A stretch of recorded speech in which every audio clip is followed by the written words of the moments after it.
ہر کجا کے میں نگرم کرشمہ دامن دل میں کشد کے جا اینجا است. تیری صورت تیری سیرت زمانہ میں نرالی ہے، تیری ہر ہر ادا پیاری دلیل بے مثالی ہے. تجھی کو خلعت یکتا یہ عالم ملا حق سے، تیرے ہی جسم پر موزوں بقائے بے مثالی ہے. قرب موسیٰ اور ہے، قرب محمد اور ہے، طور سینا اور ہے، عرش معلا اور ہے. گل کو کیا مشابہت اس رخ لالۂ رنگ سے، اس کی بہار اور ہے، اس کی بہار اور ہے.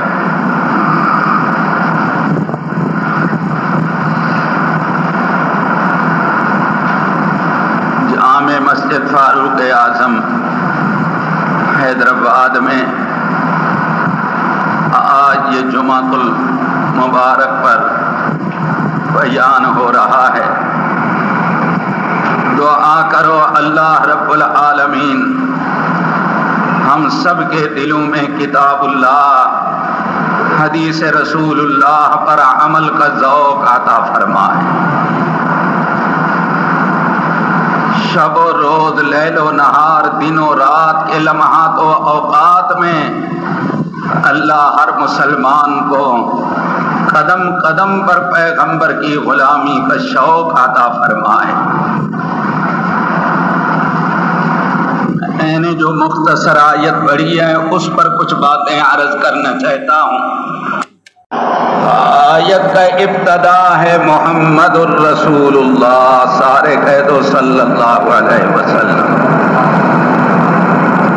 میرے پیغمبر نے صحابہ کرام کو فرمایا کہ تم میں بخیل کون ہے؟ کہنے لگے حضرت جس کے پاس مال ہو، دولت ہو، دینار ہوں، درہم ہوں، رقم ہو، پیسے ہوں، اور وہ خرچ نہ کرے، دین پر خرچ نہ کرے، یتیموں پر، مسکینوں پر، بیواؤں پر خرچ نہ کرے، مال کو جمع کر رہا ہے، جوڑ رہا ہے. حضور صلی اللہ علیہ وسلم نے فرمایا وہ بھی بخیل ہے کہ جس کو اللہ نے مال کی دولت نعمت دی ہے مگر وہ اللہ کے راہ میں نہیں دیتا. مگر فرمایا سب سے بڑا بخیل وہ ہے کہ جب میرا نام آئے اس کی زبان سے درود نہیں نکلتا. تو اس لیے جب پیغمبر کا نام آئے مختصر جملہ کہہ دیا کرو صلی اللہ علیہ وسلم. حضور نے فرمایا ایک مرتبہ درود پڑھو گے 10 نیکیاں ملیں گی، 10 گناہ معاف ہو جائیں گے، 10 درجے خدا بڑھا دے گا. فرمایا جتنا میرے اوپر درود زیادہ پڑھو گے میرا قرب حاصل ہوگا. فرمایا قیامت کے دن تو میرے قریب آئے گا، میں شفاعت کروں گا، میرا رب جنت کا داخلہ عطا فرمائے گا.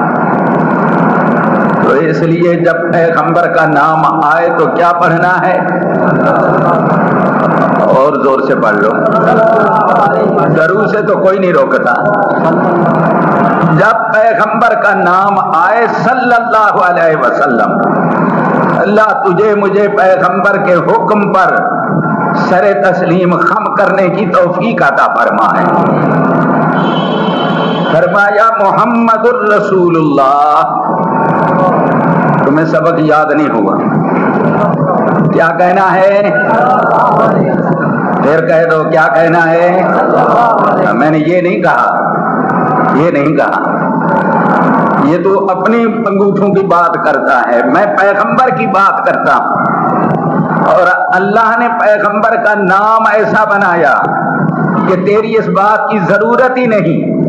پر میں محبوب میں نے تیرا نام بنایا محمد.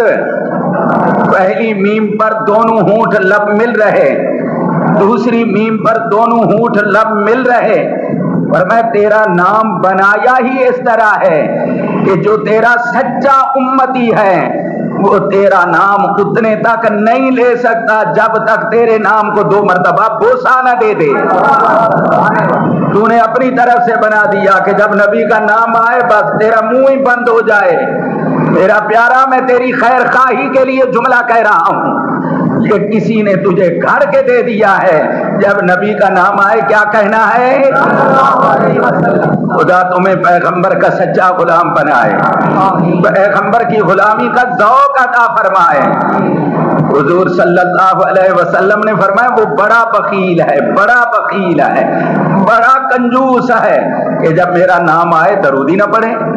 اس لیے سخی بننا ہے تو جب پیغمبر کا نام آئے کیا کہو گے؟ فرمایا محمد الرسول اللہ۔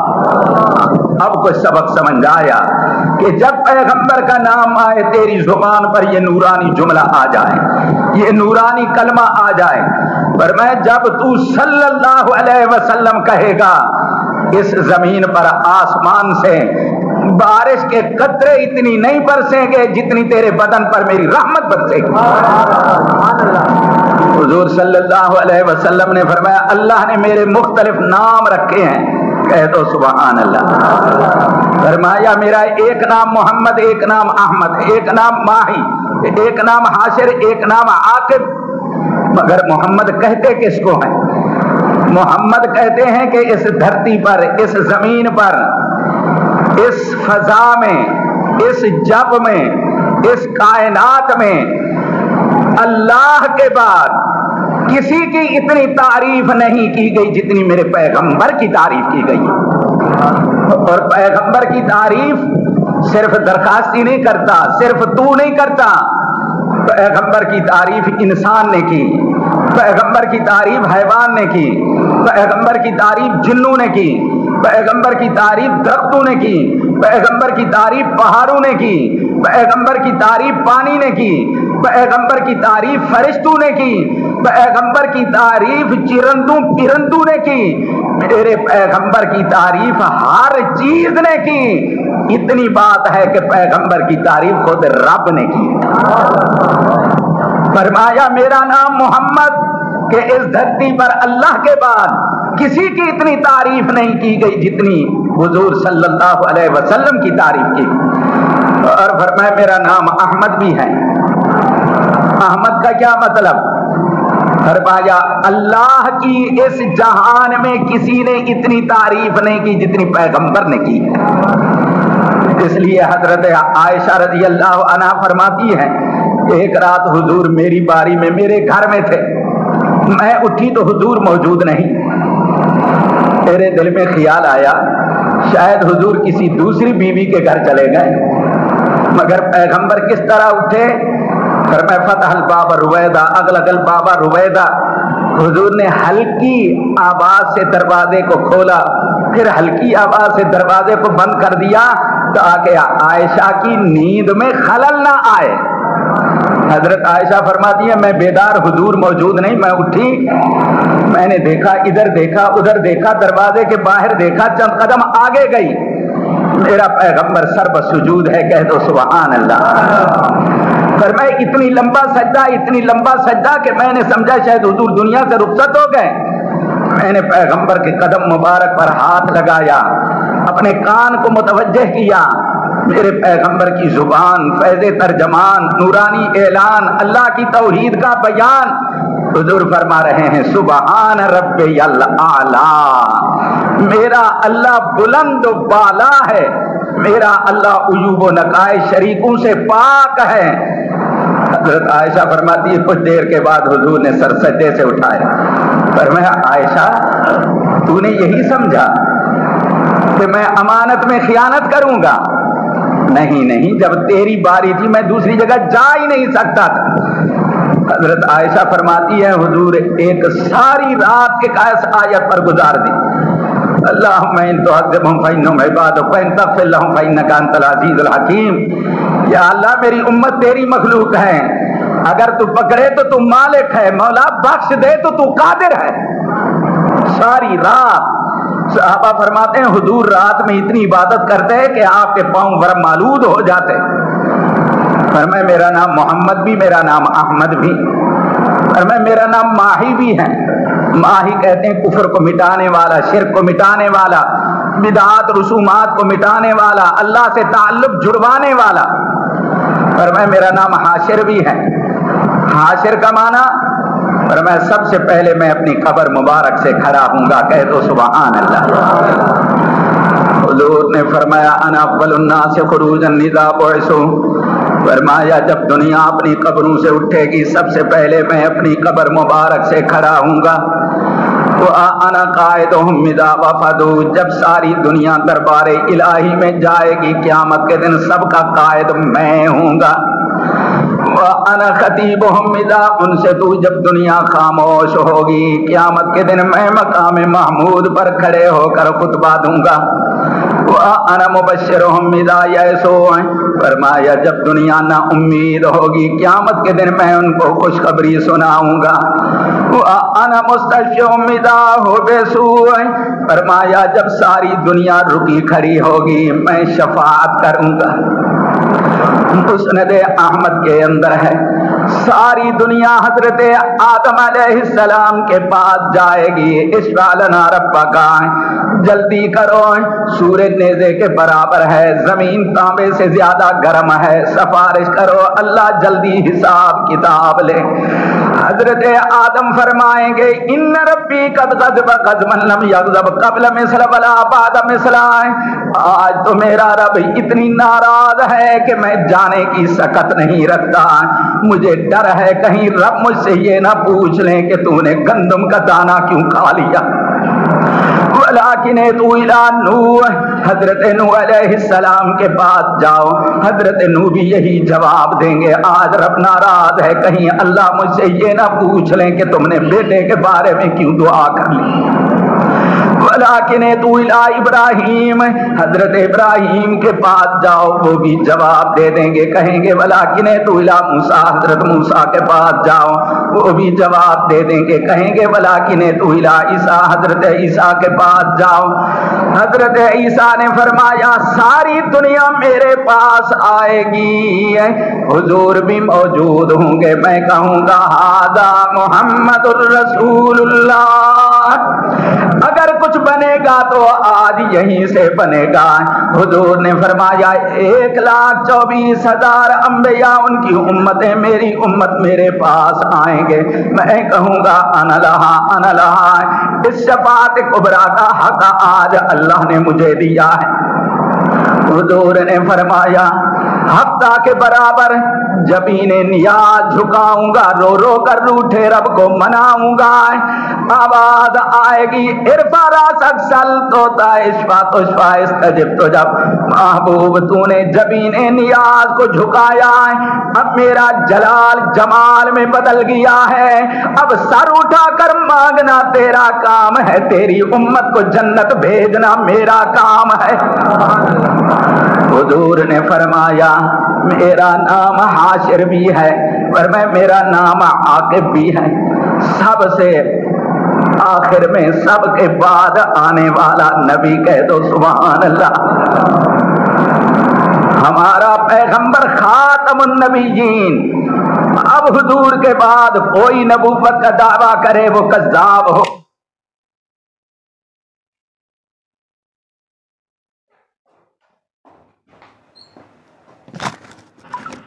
ہوگا حضور خاتم النبیین ہے. پیغمبر کے بعد اب کوئی نبی دنیا میں نہیں آئے گا. الوہیت کا اعلان رب کا ہوتا رہے گا، نبوت کا اعلان شاہ عرب کا ہوتا رہے گا. دنیا کو بتلانا ہوگا کہ الوہیت میں خدا یکتا ہے، نبوت میں محمد مصطفیٰ یکتا ہے. تم نے بڑے بڑے اشتہار دیکھے ہوں گے، بڑے عالم کا نام بزرگ کا نام پہلے لکھا جاتا ہے، چھوٹے علماء کا نام بعد میں لکھا جاتا ہے، مگر وہی ایک عالم ہوتا ہے جس کی وجہ سے اسٹیج بنایا جاتا ہے، شامیانہ بنایا جاتا ہے. شامیانہ نصب کر کے کمکمے بلب چراغ جگمگائے جاتے ہیں اور اس اسٹیج کو گلدستوں کے ساتھ پھولوں کے ساتھ سجایا جاتا ہے. یہ سارا ماحول مرصع مزین کیا جاتا ہے.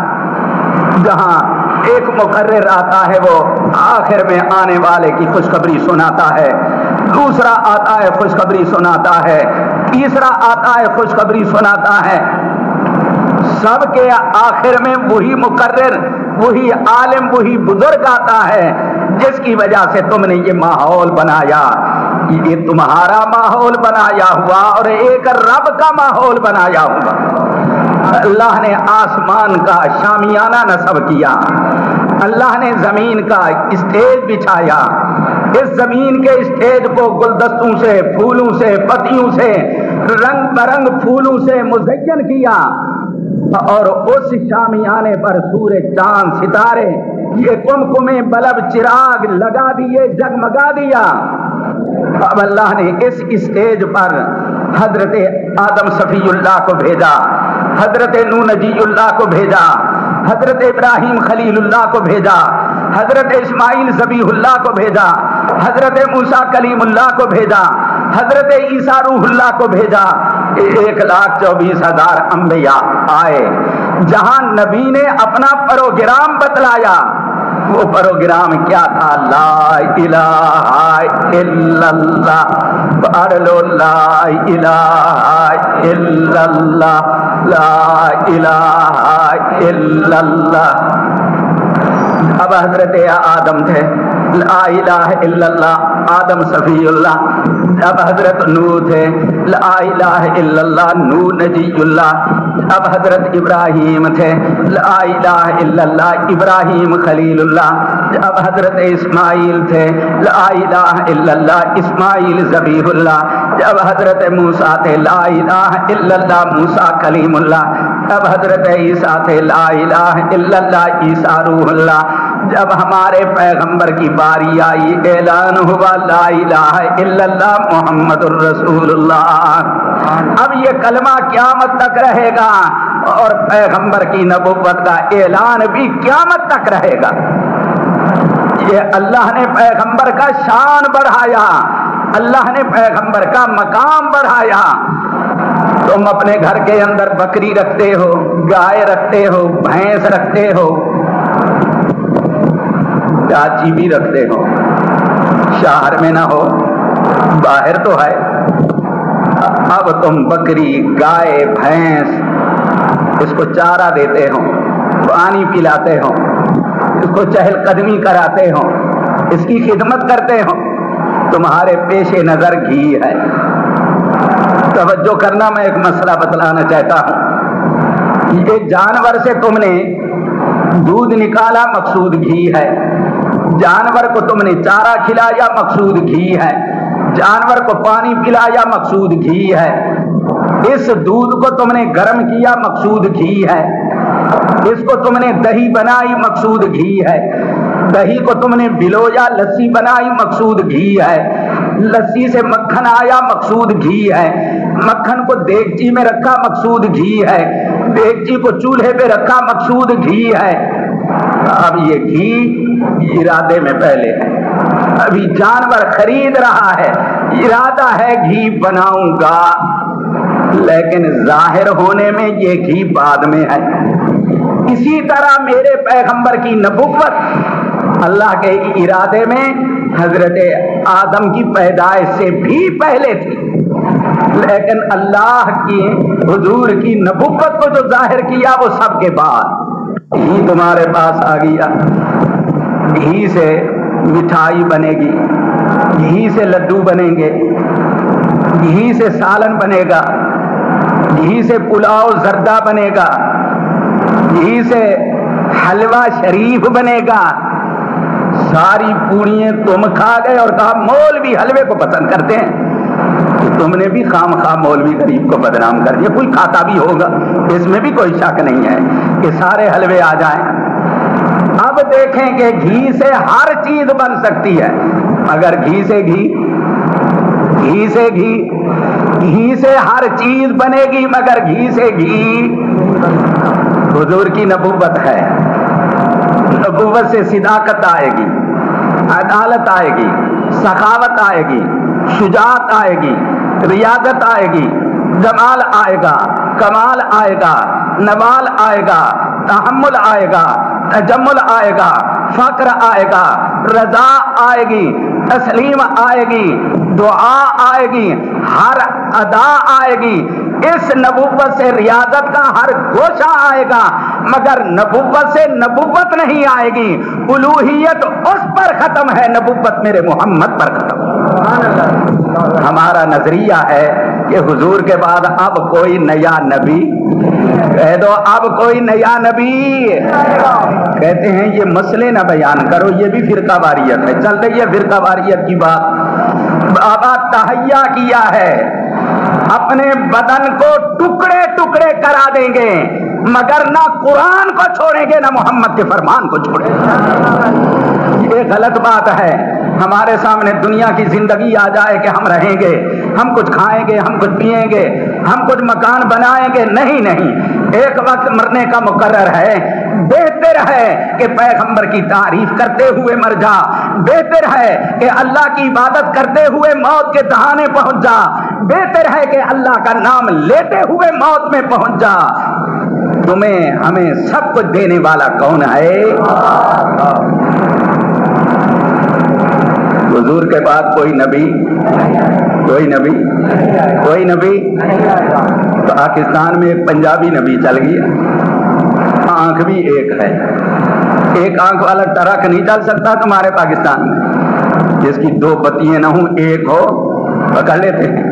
ایک آنکھ والا نبی چلا اور اس کے خلاف اس کے بارے میں بات کرو تو اس پر بھی بڑا اشکال۔ تمہیں پتا ہے ہزاروں کی قربانیاں ہوئی، ہزاروں کی قربانی۔ اس طرح نہیں یہ مسئلہ تسلیم کیا گیا کہ مرزائی غیر مسلم ہے، یہ غیر مسلم اقلیت ہے۔ ہم کسی پہ ظلم نہیں کرتے، ہم کہتے ہیں جو اسلام میں ہے اس کو مسلمان کہو، جو اسلام میں نہیں ہے اس کو اسی انداز میں رہنے دو جو انداز میرے پیغمبر نے کہا اور صحابہ نے کہا ہے۔ میرا پیغمبر بہادر، کہہ دو سبحان اللہ۔ حضرت جابر فرماتے ہیں ایک مرتبہ مدینے میں گھبراہٹ ہو گئی، حضور صلی اللہ علیہ وسلم نے ان سے گھوڑا لیا جس پر زین بھی نہیں تھی، میرا پیغمبر شاہ سوار بھی تھا۔ حضور اس گھوڑے پر بیٹھے گئے، پھر واپس آئے، فرمایا لم تراؤ لم تراؤ، ڈرو نہیں، دشمن نہیں ہے، پیغمبر تمہیں مبارک دے رہا ہے۔ میرا پیغمبر بہادر تھا۔ اور جب اس کے گرفتاری کے وارنٹ آئے، کہنے لگا باہر کھڑو، میرے اوپر وہی اتر رہی ہے۔ انہوں نے کہا وہ باہر کھڑے ہوئے ہیں جولان ہتھکڑیاں وہ گرفتار کرنے کے لیے، کہنے لگا ان کو کہو میرے اوپر وہی اتر رہی ہے۔ کچھ دیر کے بعد کہا ان کو جا کر کہو میرے اوپر وہی اتری ہے، یا ایھا النبیو اندر رہیو باہر نہ نکلیو۔ یعنی یہ نبی ہے عربی، پنجابی، اردو، میرا نبی عربی ہے، کہہ دو سبحان اللہ۔ ہمارا نبی، کہہ دو ہمارا نبی، اور جو نبی پر کتاب اتری ہے قرآن وہ کتاب بھی، اور جو حدیث ہے وہ حدیث بھی، ہماری آذان بھی، ہماری اقامت بھی، ہماری نماز بھی، جنتیوں کی بولی بھی، پورا دین عربی ہے۔ فرمایا قیامت کے دن جنتی جنت میں عربی زبان میں گفتگو کریں گے۔ آگے تم کہو کہ کس طرح ہوگا عربی زبان کے اندر گفتگو کرنا؟ خدا قادر ہے۔ بچہ پہلے بول نہیں سکتا تھا، اب بولنے والا بن گیا۔ ہم پہلے کچھ کہہ نہیں سکتے تھے، اب کہنے والے بن گئے۔ جو خدا ہم سے یہ کہلوا رہا ہے وہ قیامت کے دن کے اندر جنت میں عربی زبان بولنے کی بھی توفیق عطا فرمائے، مگر اس عربی پیغمبر کی غلامی کر، قدم قدم پر پیغمبر کا غلام بن۔ توجہ کر، اختصار سے عرض کر رہا، اگر تیرا بچپن ہے، ابھی بچپنا ہے، پیغمبر کی زندگی نمونہ ہے۔ حضرت حلیمہ حضور کو دودھ پلاتی ہے دائیں پستان سے، دوسرے رضائی بھائی کو دودھ پلاتی ہے بائیں پستان سے۔ حضرت حلیمہ نے کہا کہ آج ذرا بدل لوں، اس پستان سے اس رضائی بھائی کو دودھ پلاؤں اور اس سے پیغمبر کو۔ حضور صلی اللہ علیہ وسلم نے رخ پھیر لیا، اشارہ کیا میری اماں حلیمہ میں دنیا میں ظلم کرنے نہیں آیا، میں تو عدل کا سبق دینے آیا ہوں۔ اگر تجھے شباب ملا، جوانی ملی، تو پیغمبر کی زندگی نمونہ ہے۔ حسن اتنا ہے کہ سورج بھی مقابلہ نہیں کر سکتا، حسن اتنا ہے کہ چاند بھی مقابلہ نہیں کر سکتا۔ صحابہ فرماتے ہیں کان الشمس تجری فی وجہ، ہم جب حضور کے رخ انور کو دیکھتے یوں معلوم ہوتا کہ سورج آپ کے رخ انور میں گردش کر رہا ہے۔ ایک صحابی کہتا ہے کانہ حکیتا من القمر لیلۃ البدر، اس طرح 14ویں کی رات میں 14ویں کا چاند چمکتا ہے، اس طرح اندھیرے میں پیغمبر کا نورانی چہرہ چمکتا تھا۔ صحابہ فرماتے ہیں حضور کا رنگ مبارک ابیض مشرب تھا، سفیدی اور سرخی ملی ہوئی، پیغمبر کے رنگ مبارک کے اندر بھی حسن و جمال تھا۔ حسن اتنا ہے کہ سورج چاند مقابلہ نہیں کر سکتا، مگر طہارت اور پاکیزگی اتنی ہے کہ مکہ کا کافر بھی غلط انگلی اٹھا کر اشارہ نہیں کر سکتا۔ شاعر انہوں نے کہا، کاہن کہا، شاعر کہا، مجنون کہا، ہر بات کہی، مگر پیغمبر پر غلط انگلی کا اشارہ نہ ابو جہل اٹھا سکا، نہ ابو لہب، نہ مکہ کا کوئی کافر اٹھا سکا۔ خدا نے تجھے بڑھاپا دیا ہے، پیغمبر کی زندگی نمونہ ہے۔ حضور نے آخر میں فَإِذَا فَرَغْتَ فَانصَبْ إِلَىٰ رَبِّكَ فَارْغَب، اتنی عبادت آخر میں کرتے، اتنی تسبیح تحمید تکبیر کہ انسان حیران ہو جاتا، پاؤں پر معدود ہو جاتے ہیں۔ بڑھاپا آ گیا ہے، اب عبادت کی طرف زیادہ توجہ کر، نماز کی طرف زیادہ توجہ کر، قرآن کی تلاوت کی طرف زیادہ توجہ کر۔ اب تیرے آخری لمحات ہیں، پتہ نہیں کب تک تو زندہ رہتا ہے۔ اگر تو نے شادی کرنی ہے، نکاح کرنا ہے، تو بھی پیغمبر کی زندگی نمونہ ہے۔ پیغمبر نے نکاح کیا، کہہ دو پیغمبر نے کیا، پیغمبر نے نکاح۔ ڈول تھے، یہ نکارے تھے، یہ راگ باجے تھے، یہ ایسی سیج والا رکھتے ہو کہ اس غریب کو اندھا کر دیتے ہو، یہ تھا؟ تمہیں حق کہہ رہا ہوں، حق۔ حضور نے فرمایا جو عالم لوگوں کے ڈر کی وجہ سے حق کو چھوڑ دے، فرمایا قیامت کے دن جہنم کی قینچیوں سے اس کی زبان کو کاٹا جائے گا۔ ڈر ایک اللہ کا، کس کا؟ کہہ دو کس کا؟ ڈر ایک اللہ کا۔ میرے پیغمبر نے نکاح کیا، کہاں کیا؟ مسجد میں کیا۔ نکاح میں کیا تھا؟ خطبہ تھا۔ نکاح میں کیا تھا؟ ایجاب و قبول تھا۔ نکاح میں کیا تھا؟ حق مہار تھی، جو اللہ وسعت دے۔ حضور نے فرمایا اللہ نے مجھے پورے جہان کے لیے رحمت بنا کر بھیجا، اور اللہ نے مجھے بھیجا ہے راگ باجے کے مٹانے کے لیے۔ ان اللہ باسنی رحمت للعالمین وامرنی بمحق المعازف والمزامیر۔ میرے پیغمبر کو اللہ نے راگ باجے کے مٹانے کے لیے بھیجا۔ آج مسلمان کو راگ باجے نے زندگی کے لمحات کی بربادی میں مبتلا کر دیا ہے۔ میوزک آ گیا۔ میری بات سن میرا جوان، میرا بوڑھا، تجارت کر، مگر ایسی تجارت نہ کر جس کی وجہ سے خدا کا عذاب مبتلا ہو جائے۔ دنیا تو کما لی جائے گی، دنیا تو کھا لی جائے گی، مگر قبر میں بھی جانا ہے، حساب دینا ہے۔ جو کسی کو نیکی کی ترغیب دے گا ثواب ملے گا، جو برائی کو پھیلائے گا خدا کا عذاب اور قہر اترتا ہے۔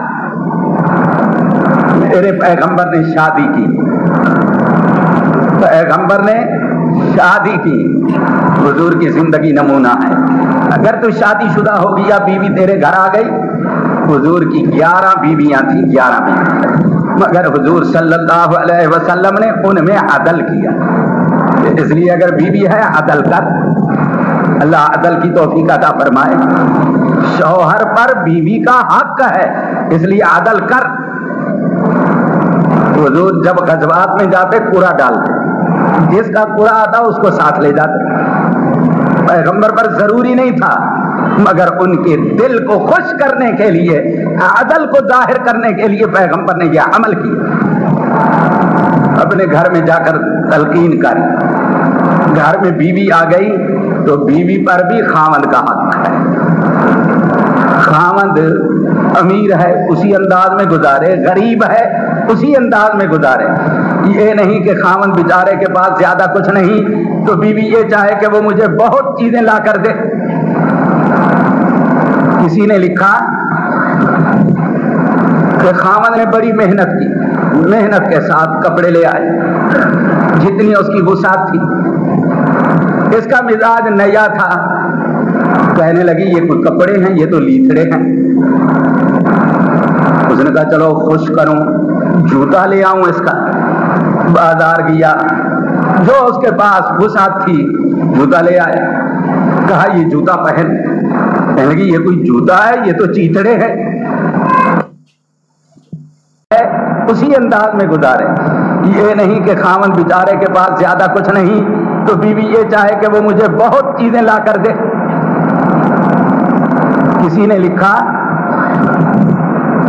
کہ خاوند نے بڑی محنت کی، محنت کے ساتھ کپڑے لے آئے جتنی اس کی وسعت تھی، اس کا مزاج نیا تھا، کہنے لگی یہ کوئی کپڑے ہیں، یہ تو لیتھڑے ہیں۔ اس نے کہا چلو خوش کروں، جوتا لے آؤں اس کا۔ بازار گیا، جو اس کے پاس وسعت تھی جوتا لے آئے، کہا یہ جوتا پہن، کہنے لگی یہ کوئی جوتا ہے، یہ تو چیتڑے ہے۔ اس نے کہا چلو کوئی اچھے برتن لے آؤں، وہ گیا برتن لے آیا، کہا یہ کوئی برتن ہے، یہ تو ٹھیکرے ہیں۔ یعنی خامد کی محنت 3 لفظوں میں ضائع ہو گئی، یہ لیتھڑے ہیں، یہ چیتڑے ہیں، یہ ٹھیکرے ہیں۔ حضور نے فرمایا بیوی پر خامد کا کتنا حق ہے؟ فرمایا اگر کسی غیر کو سجدہ کرنا جائز ہوتا تو میں عورت کو حکم کرتا کہ وہ اپنے خامد کو سجدہ کرے، مگر سجدہ کس کا ہے؟ کہہ دو سجدہ کس کا ہے؟ کہہ دو سجدہ کس کا ہے؟ شادی کی اور اولاد ہو گئی، اب والد کا اولاد پر حق ہے، اولاد کا بھی والد پر حق ہے۔ اگر تو والد ہے تو اپنی اولاد کی تربیت کر۔ حضور صلی اللہ علیہ وسلم کے 3 بیٹے تھے، حضرت قاسم، حضرت ابراہیم، حضرت عبداللہ، عبداللہ کا لقب طیب بھی، طاہر بھی۔ حضور صلی اللہ علیہ وسلم کی 4 بیٹیاں تھیں، حضرت رقیہ، ام کلثوم، حضرت زینب، حضرت فاطمہ رضی اللہ عنہن۔ حضور نے اپنی اولاد کی تربیت کی، اللہ نے اولاد دی ہے اس کو نماز کی ترغیب دے، قرآن کی ترغیب دے، اللہ کے نام کی ترغیب دے۔ اور اگر تیرا ماں باپ ہے، حضور کی زندگی نمونہ ہے، کہہ دو سبحان اللہ۔ وہ دیکھو اونٹنی آ رہی ہے، اس اونٹنی پہ ایک بوڑھی عورت سوار ہے، حضور صلی اللہ علیہ وسلم صحابہ کی مجلس میں بیٹھے، حدیث میں آتا ہے میرے پیغمبر اٹھ کھڑے ہوئے، اس بوڑھی عورت کو سہارا دے کر نیچے اتارا، پھر اس کو سہارے کے ساتھ لے آئے، پھر میرے پیغمبر نے رحمت والی چادر بچھا دی اور اسی بوڑھی عورت کو وہاں بٹھلایا۔ حضور گھر گئے، پانی لے آئے، دودھ لے آئے، اس کا اکرام کیا، احترام کیا، پھر سہارے کے ساتھ لے گئے، پھر سہارا دیا، اونٹنی پر سوار کرایا۔ صحابہ نے کہا حضرت یہ بوڑھی عورت کون تھی جس کا اتنا احترام کیا؟ فرمایا تمہیں پتا نہیں، یہ میری دودھ پلانے والی میری اماں حلیمہ تھی۔ آج اماں کے بالوں سے پکڑا جاتا ہے، باپ کی داڑھی سے پکڑا جاتا ہے۔ حضور نے فرمایا ایک ایسا وقت بھی آئے گا کہ ماں باپ کو نوکر کی طرح سمجھا جائے گا۔ اگر تو سسر ہے، داماد ہے، میرے پیغمبر کی زندگی نمونہ ہے۔ حضور صلی اللہ علیہ وسلم سسر بھی تھے، میرے پیغمبر داماد بھی تھے۔ سسر کس کے تھے؟ حضرت عثمان کے، حضرت علی کے۔ حضرت عثمان کو 2 بیٹیاں نکاح میں دی، حضرت علی کو فاطمہ الزہرا نکاح میں دی۔ اور داماد کس کے تھے؟ حضرت ابو بکر کے، حضرت عمر کے۔ حضرت ابو بکر کی بیٹی میرے پیغمبر کے گھر میں ہے، حضرت عمر کی بیٹی پیغمبر کے گھر میں ہے۔ اب ذرا سسر اور داماد کا تعلق بھی سن۔ حدیث کے اندر آتا ہے حضور حضرت فاطمہ کے گھر تشریف لائے، کہا میری نور نظر لخت جگر میری بیٹی حضرت علی کہاں ہے؟ حضرت فاطمہ نے کہا حضرت بے تکلفی کی بات ہو گئی، جیسے خامد بیوی میں ہوتی ہے، انہوں نے محسوس کی، کچھ رنجیدہ خاطر ہو گئے، یہاں سے چلے گئے۔ حضور نے صحابہ کو کہا این علی این علی، حضرت علی کو تلاش کرو وہ کدھر ہیں؟ ایک صحابی آ گئے، حضرت وہ تو مسجد میں سوئے ہوئے ہیں۔ حیدرآباد والوں یہ سسر اور داماد کا تعلق ہے، ایک ایک بات پہ